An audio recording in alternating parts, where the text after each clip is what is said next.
My name is Elena. I'm 78 years old. I grew up in extreme poverty, with hunger and violence in my house. I've been through things that change how my brain works. And I want to talk to you today about what betrayal does to how you trust people, because I've lived it. I've felt it in my body. And I understand it now in a way that took me 50 years to understand. When I was 9 years old, there was a man who came around our neighborhood. He knew my parents. My parents trusted him, so I trusted him too. That's how it works when you're a kid. Your parents' trust becomes your trust. You don't question it. This man paid attention to me. He noticed me when nobody else did. My parents were busy trying to keep us alive. There was never enough food, never enough money. So when an adult paid attention to me, it felt special. He would bring me small things, nothing big, but things I didn't have. A piece of candy, an apple, a toy. And he would tell me it was our secret, that I shouldn't tell my parents because they might take it away, that this was something special that I had that nobody else had. I was a trusting kid. I believed what adults told me. I didn't know that you could say one thing and mean another. I didn't know that someone could be nice to your face and still want to hurt you. Kids believe what you tell them. They have to. They have no way to know if an adult is lying. What happened next was that he started to ask me to do things. Small things at first. Just to touch me. Just in ways that seemed innocent. He said it was normal. That all kids did this. That this was what grown-ups and kids did together. He made it seem like it was a game. Like it was something that showed how much he cared about me. And because he had already built up this trust, because he had already given me gifts and attention, I didn't know how to say no. I didn't know that I could say no. He had already told me this was normal, so I believed him. It happened over months, not just one time, over and over. And each time, it went a little bit further. Each time, he would touch me in places that made me uncomfortable. Each time, he would do things to my body that I didn't understand and that hurt. Each time, he told me it was normal. Each time, he told me not to tell my parents because they would be angry, that they would blame me, that they would think I was bad. And I believed him, because why would an adult lie about something like that? Why would someone who cared about me hurt me? I was 9 years old. I didn't have the words for what was happening. I didn't understand that what he was doing was wrong. I just knew that it hurt. I just knew that it made me feel scared and ashamed. I just knew that I didn't want it to happen, but I didn't know how to stop it. Sometimes I would try to pull away and he would hold me tighter. Sometimes I would say no, and he would say, "Don't be silly. This is what you want. You like this." Sometimes he would threaten me. He would say, "If you tell anyone, your parents won't believe you. They'll think you're lying, and they'll be angry at you." I would freeze sometimes. My body would just shut down. I wouldn't be able to move or speak or do anything. And I think my mind was protecting me in the only way it knew how. By not being there. By disconnecting from what was happening. And then one day, my older sister saw something. She saw him with me. She saw him touching me in a way that didn't look right. And she told my parents. And it stopped. But what he had done was already inside me. It was already changing my brain. It was already teaching my nervous system that people cannot be trusted, that adults will hurt you, that the world is not safe. Right after it happened, I changed. I became quiet, withdrawn. I stopped trusting the way I did before. Something inside me learned that people could hurt you, that adults could lie, that being close to someone could mean getting hurt. But here's the thing that's important. My brain didn't just learn that one man was dangerous. My brain learned that people in general were dangerous, that trust itself was dangerous. Scientists have a word for this. They call it overgeneralization. Your brain takes one big bad thing and creates a rule from it. The rule was, other people will hurt you if you let them get close. And that rule didn't apply to just that man. It applied to everyone, every adult, every person who showed interest in me. I became hypervigilant. That's a fancy word that means I was always watching, always looking for signs of danger. I would notice the smallest change in how an adult looked at me, the tone in their voice, whether they wanted to be alone with me. My brain was scanning constantly, like a security system that never turns off. At school, I started to be suspicious of teachers, not because they had done anything wrong, just because they were adults, and adults had hurt me. I became suspicious of other kids too. I thought they might tell my secrets or laugh at me. I felt like I had to hide who I really was from everyone. And I knew something was wrong with me. I could feel it. The other kids could just talk to people and be normal. I couldn't. I was always watching, always evaluating, always trying to figure out if someone was going to hurt me. I would sit in class and not pay attention to the teacher. Instead, I would be watching the teacher, noticing if he looked at me too long, noticing if he seemed interested in me. My brain was working overtime just to try to stay safe. I thought I was broken. I thought there was something about me that made me paranoid or weird. I didn't understand that my brain was protecting me, that it was doing exactly what it was supposed to do after being hurt like that. My nervous system had learned a lesson, and now it was trying to make sure I never got hurt that way again. As I got older, this got worse. Not better. Worse. By the time I was a teenager, I couldn't trust anyone. Not really. I would make a friend and immediately start waiting for them to hurt me. I would look for signs that they were going to leave me or betray me. And when you're looking for something, you usually find it. Even if it's not really there. This is something they call confirmation bias. Your brain is looking for proof that you're right. So if you believe people are going to betray you, you notice the things they do that look like betrayal. You don't notice the things they do that show they care about you. I did this constantly. My friend wouldn't call me for a few days, and I would think it meant they didn't like me. They would make plans with someone else, and I would think they liked those people more than me.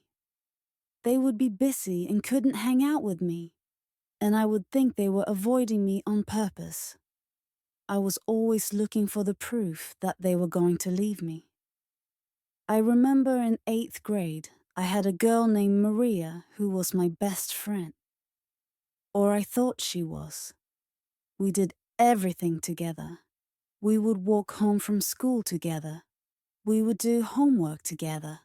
We would tell each other everything. And I loved her. I really did. But I was also terrified that she was going to leave me. One day, she made plans with another girl to go to the movies.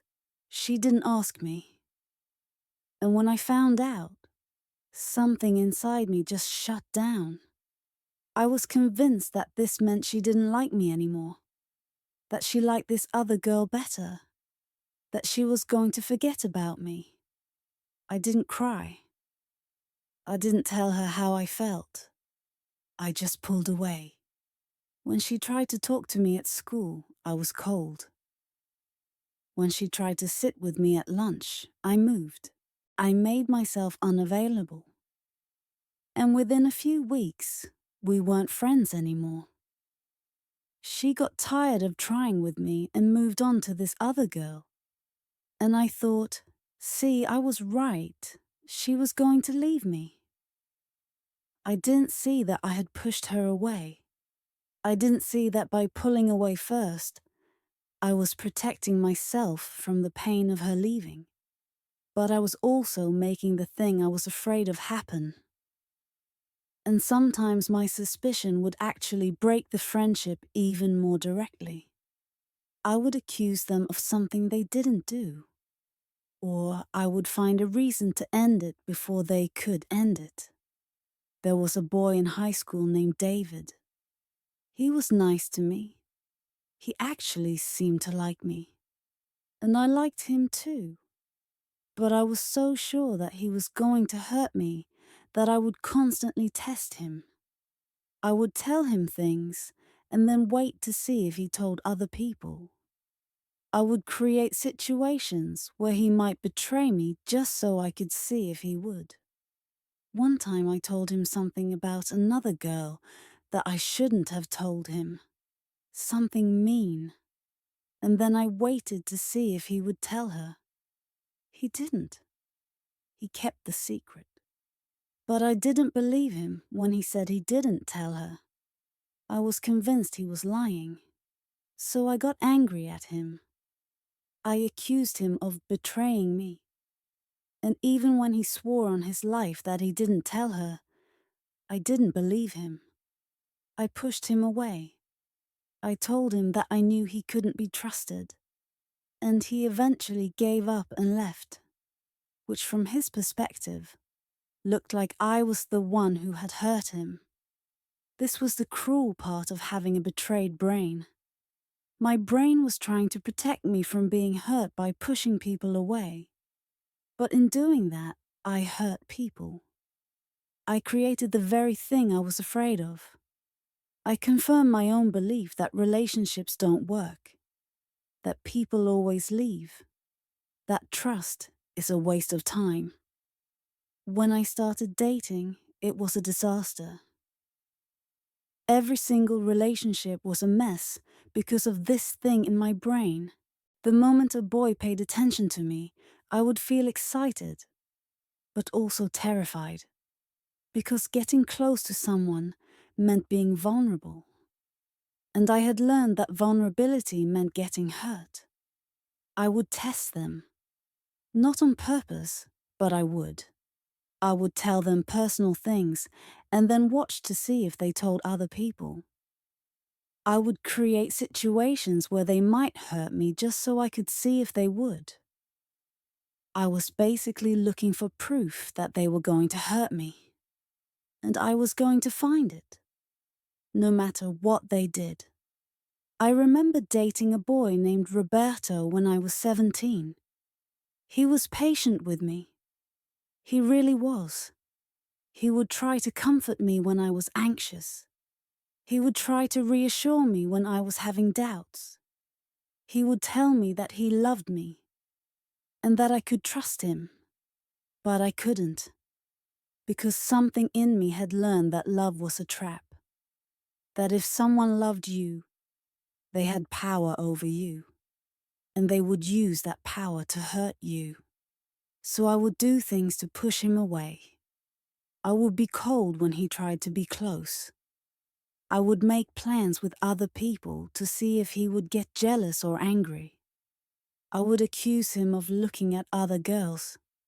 I would interpret every word he said in the worst possible way. And one day he just couldn't do it anymore.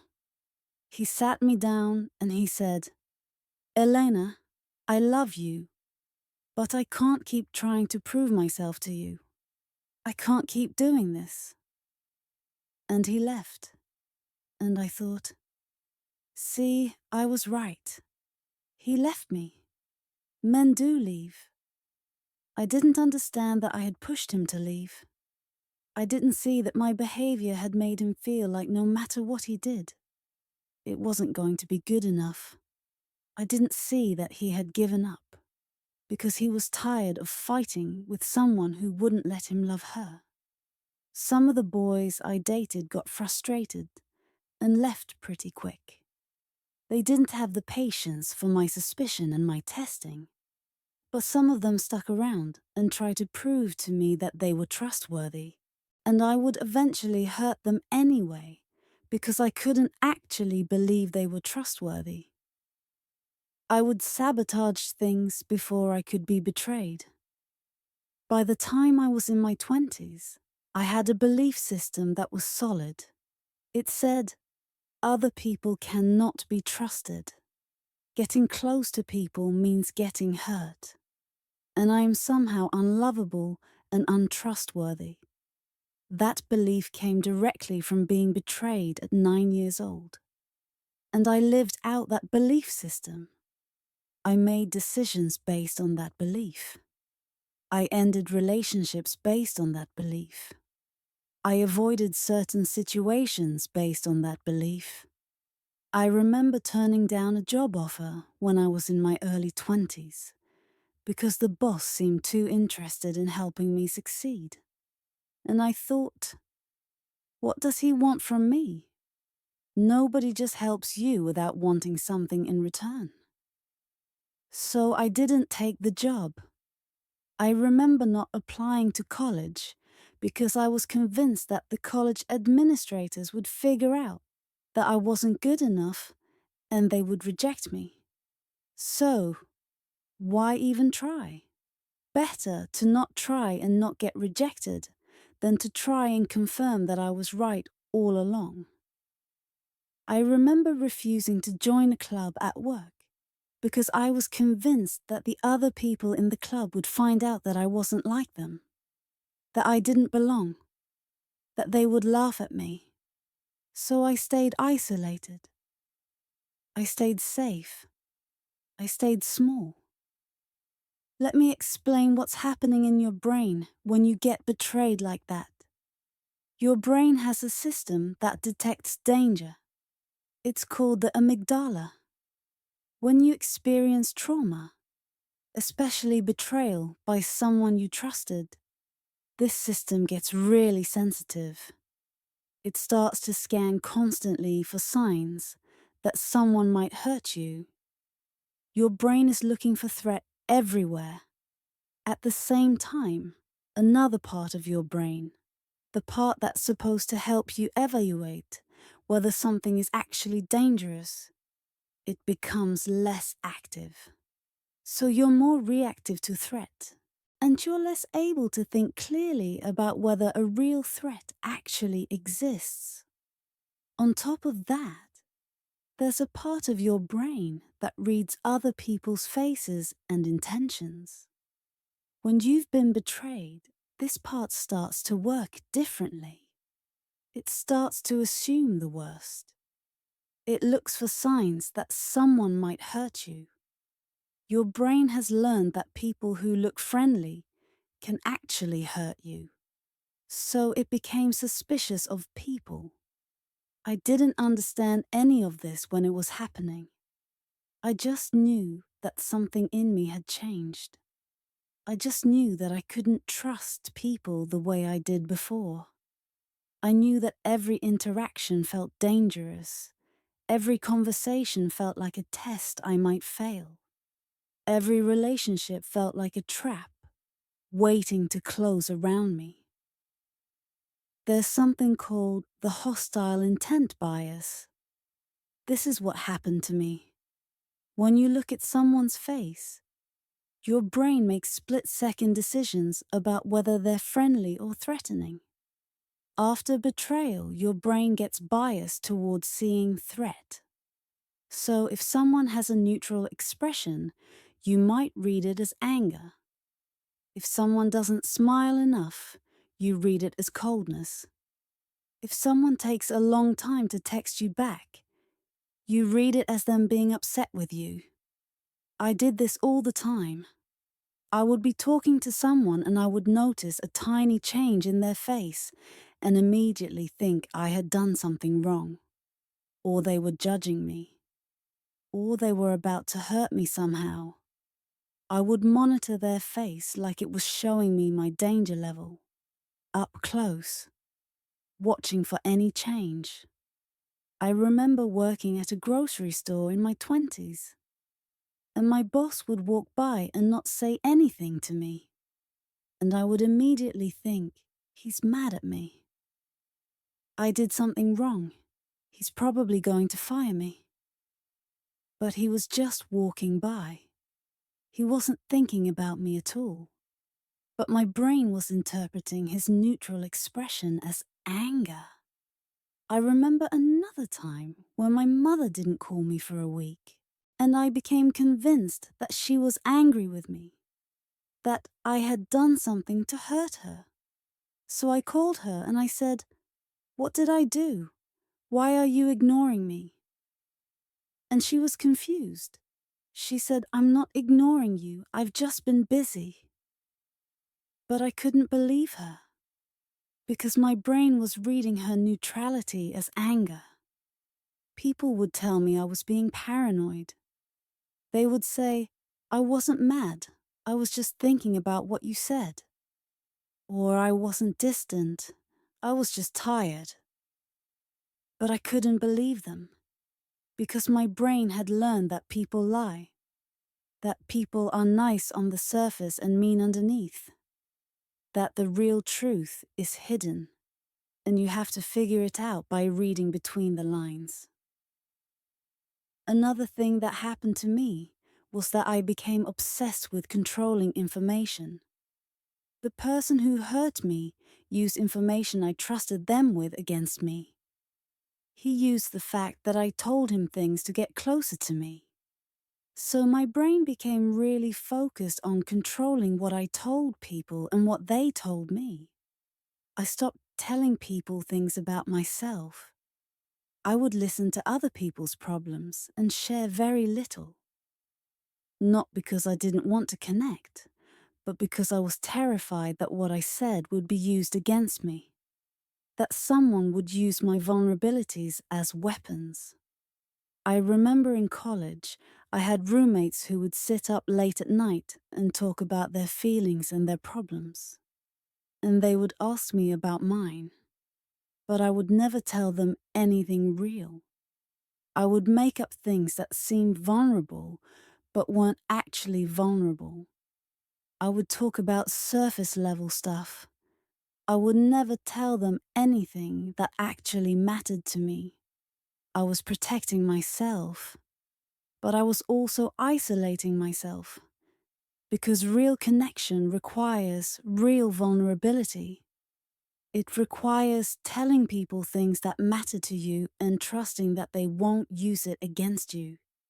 But I also became obsessed with figuring out what other people really thought about me, what they said about me when I wasn't around, what they really wanted from me. Because if I could figure out their secrets, maybe I could protect myself from being betrayed. I would listen really carefully to how people talked about other people. And I would think, that's how they probably talk about me when I'm not around. I would try to figure out what people wanted from me so I could protect myself from their intentions. This is exhausting. You're constantly managing what you say. You're constantly trying to figure out what other people mean. You're never just relaxed. You're never just present in a conversation. You're always protecting, always on guard. always trying to read the room and figure out what people really want and what they really think about you. Your body remembers betrayal in a way your mind might not. When something traumatic happens, especially when it involves someone you trusted, your brain doesn't just store it as a memory. It gets stored in your body. It gets encoded in your nervous system. The threat gets imprinted so deep that your body remembers it even years later. This is why a certain smell or a certain type of situation can suddenly trigger all of those protective responses, even when you're not in any real danger. Your body recognizes something about the situation as similar to the time you got hurt, and it goes into protection mode. For me, this meant that if someone showed interest in me, my nervous system would interpret that as potential danger. If someone wanted to be close to me, my body would tense up. If someone tried to touch me, even in a normal way, my system would go into alert. I wasn't choosing to be suspicious or withdrawn. My body was choosing it automatically, based on what it had learned. My body was trying to keep me safe, the only way it knew how. I remember being on a date in my 20s with a guy I actually liked. His name was Miguel. He was gentle and kind. He had a good job. He wanted to take care of me.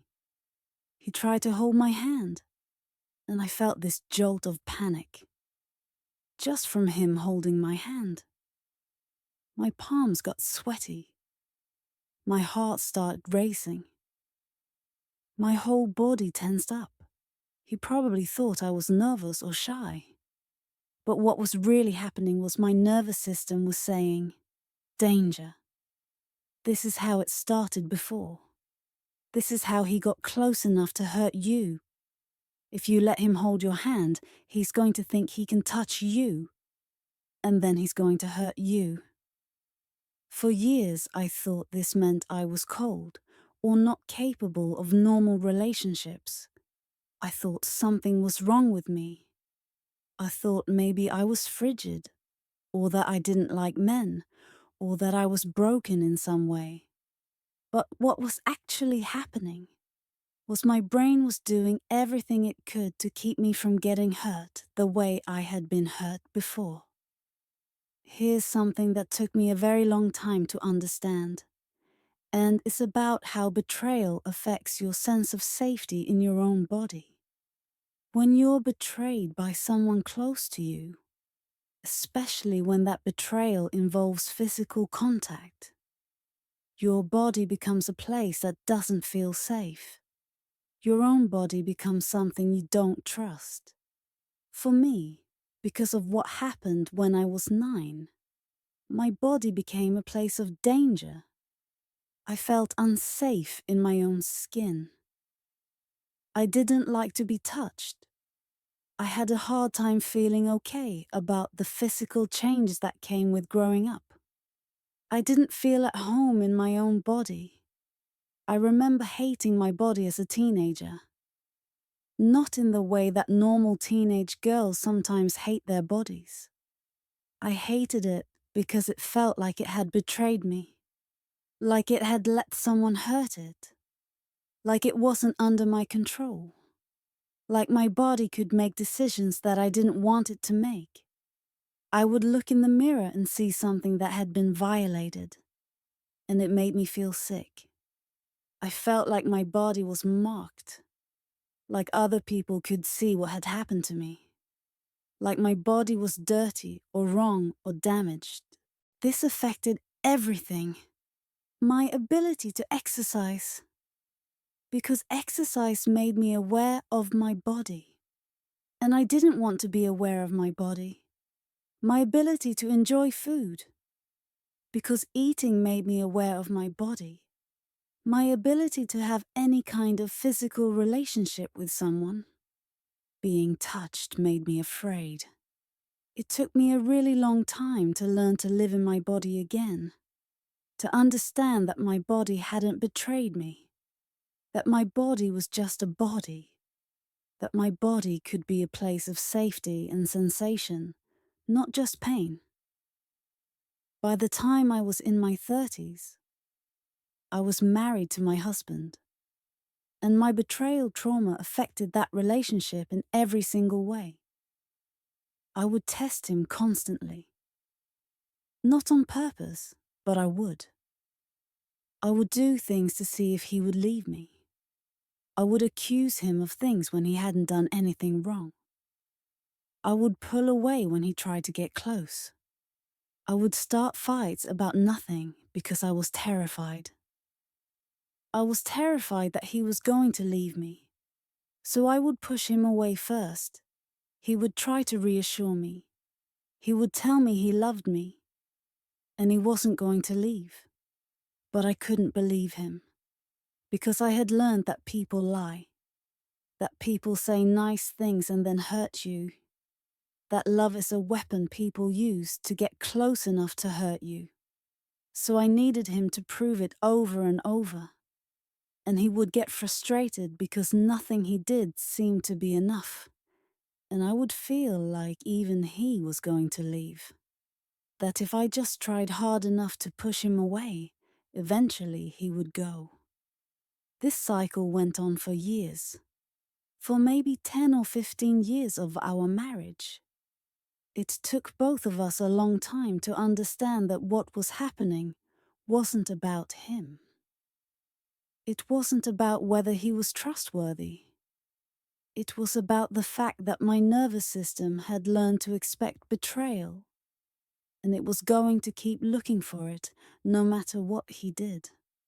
I remember one time, maybe 20 years into our marriage, I was convinced that he was having an affair.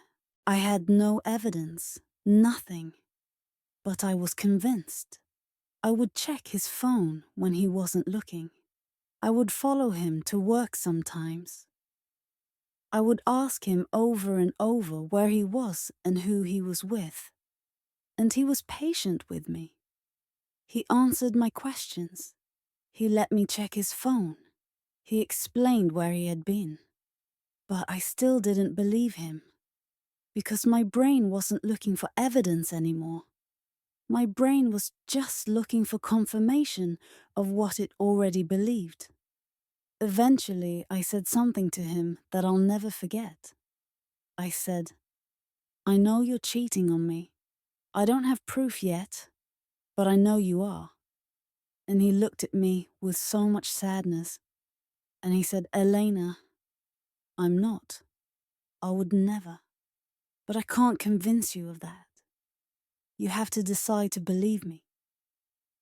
And that was a turning point for me, because I realized that my brain had gone too far, that I was damaging my marriage based on something that happened to me 50 years ago, that my husband was paying the price for something that someone else did to me. Here's something important that I learned much later. Trust is not all or nothing. I used to think that you either trusted someone completely or you didn't trust them at all. That you either believed in someone or you didn't. That trust was like a light switch. It was either on or off. But actually, trust is like a spectrum. You can trust someone in some ways and not in others. You can trust someone with some information and not other information. You can trust someone in certain situations, but not in others. This realization was really freeing for me, because it meant I didn't have to decide, okay, I trust this person completely, now and forever. I could trust gradually. I could trust my husband with some things first, and then expand that trust over time. After that conversation, I started to do something different. I started to tell myself, I trust him with my money. I can see that he pays the bills, and he's careful with our finances. That was one area where I could build trust. Then I said, I trust him with our kids. I can see that he loves them and he takes care of them. That was another area.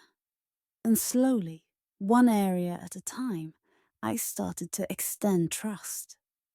Not because he proved something to me with a grand gesture, but because of small, repeated experiences where he did what he said he would do, where he didn't hurt me, where he showed up. This is actually more realistic anyway. Real people are trustworthy in some ways and not in others. Real people have good intentions, but sometimes hurt you anyway. Real people are worth trusting even though they're not perfect. I also learned something important about my own role in trust. There is a choice in there.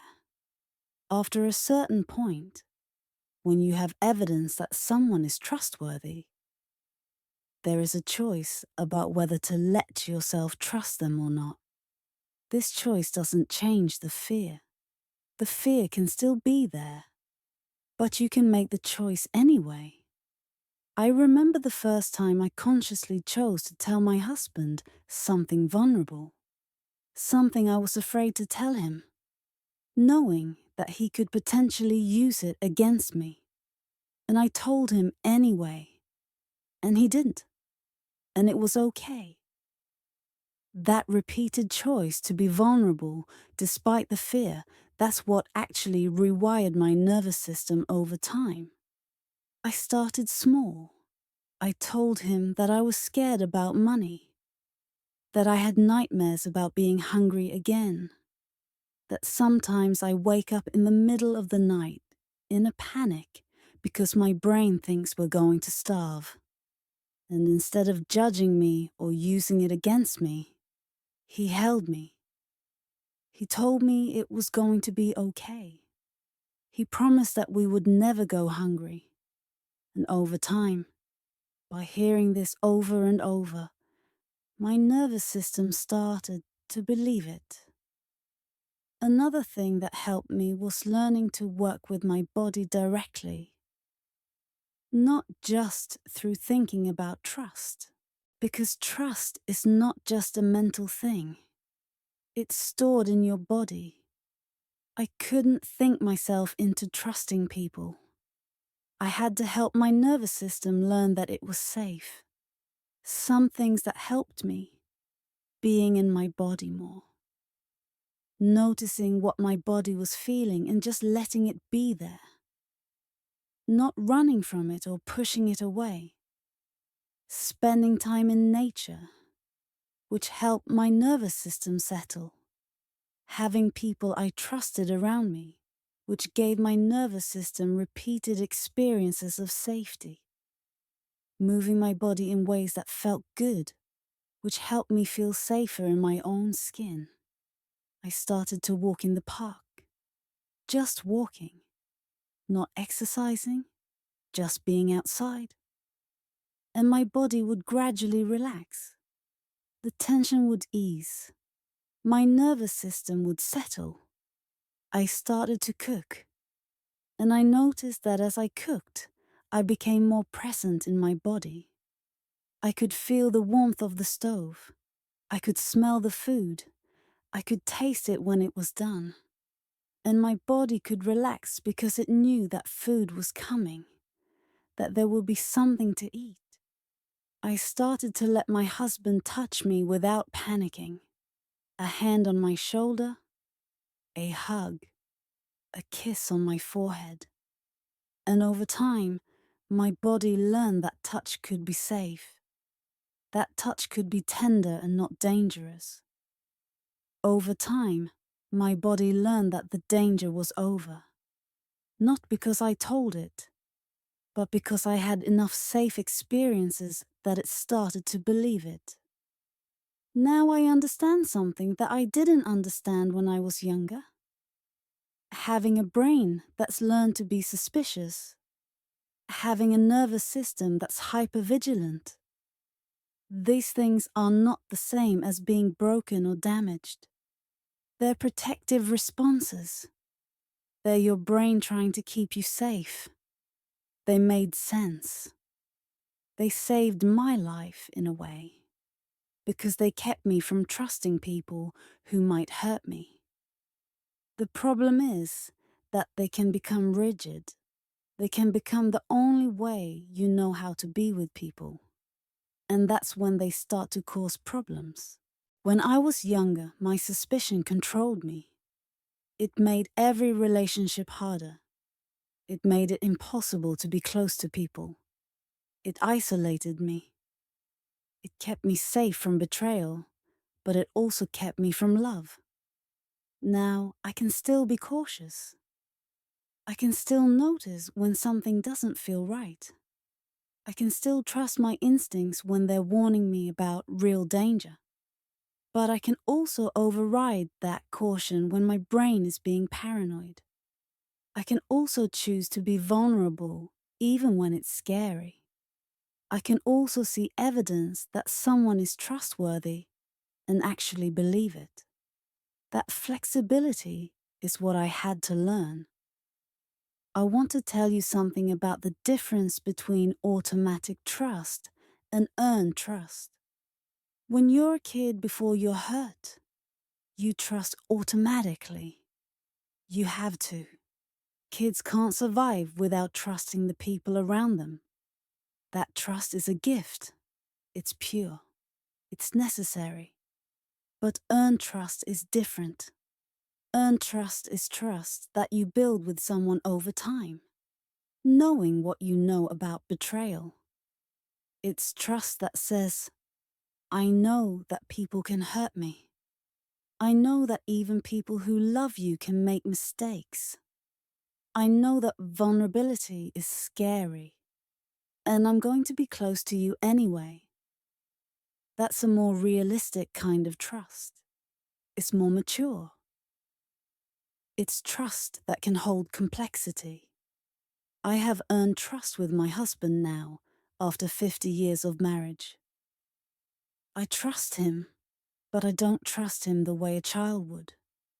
I trust him while also understanding that he's human and fallible. I trust him while also understanding that I could survive if he hurt me. That understanding is what makes the trust real and sustainable, because it's not based on him being perfect. It's based on him being good enough, and on me being strong enough to survive if he's not. I'm 78 years old now, and I'm still learning about trust. There are still times when my old suspicion comes up. There are still times when I feel that jolt of panic when someone wants to get close to me.